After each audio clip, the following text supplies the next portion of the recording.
আজ আমরা শুনব নবনীতা দেবসেনের লেখা এক অসাধারণ কবিতা দিগ্বিজয়ের রূপকথা।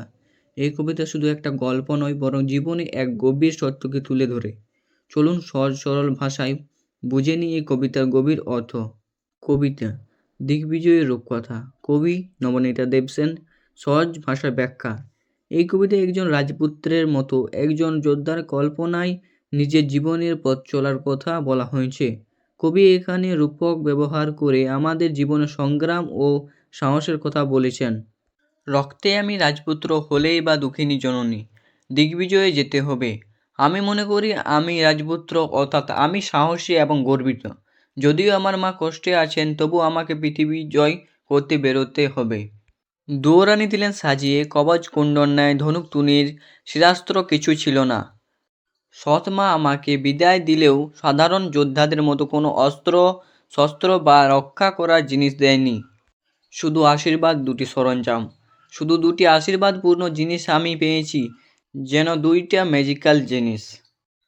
এক, এই জাদু অশ্ব, মরুপথে সেই হয় উট, আকাশে পুষ্পক আর সপ্তডিঙ্গা সাজে সিন্ধু জলে তেপান্তরে পক্ষীরাজ, তার নাম রেখেছি বিশ্বাস।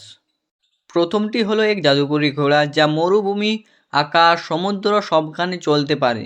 তার নাম আমি রেখেছি বিশ্বাস, অর্থাৎ নিজের বিশ্বাসেই আমার চলার শক্তি। দুই, এই হৃদয়ের খাপে ভরা মন্ত্রপুত অসি, শানিত ইস্পাত খণ্ড, অভঙ্গুর, নাম ভালোবাসা। দ্বিতীয়টি হলো এক ধারালো তলোয়ার, যা আমার হৃদয়ের মধ্যে আছে। এর নাম ভালোবাসা। এটি ভাঙে না, খুব শক্তিশালী। নিশ্চিত পৌঁছবো সেই তৃষ্ণাহর খজুরের দ্বীপে। আমি জানি আমি পৌঁছতে পারবো সেই গন্তব্যে, যেখানে তৃষ্ণা মেটে, অর্থাৎ শান্তি ও সরলতার জায়গা। তাহলে এই কবিতার সারাংশ হলো, এই কবিতায় কবি বলেছেন, জীবনে যুদ্ধ জয়ী হওয়ার জন্য আমাদের বাহিক্য অস্ত্র বা শক্তি দরকার নেই, বরং আমাদের ভরসা আর ভালোবাসা যথেষ্ট। আত্মবিশ্বাস আর ভালোবাসা থাকলে আমরা যে কোনো বাধা পেরিয়ে সরলতার দ্বীপ পৌঁছতে পারি। ভিডিওটি ভালো লাগলে লাইক, শেয়ার আর সাবস্ক্রাইব করতে ভুলো না। আর হ্যাঁ, নোট আর এমসিকিউ পিডিএফ চাইলে কমেন্ট করে জানাও। পরবর্তী ক্লাসে আবার দেখা হবে লার্নিং উইথ পূর্ণর সাথে।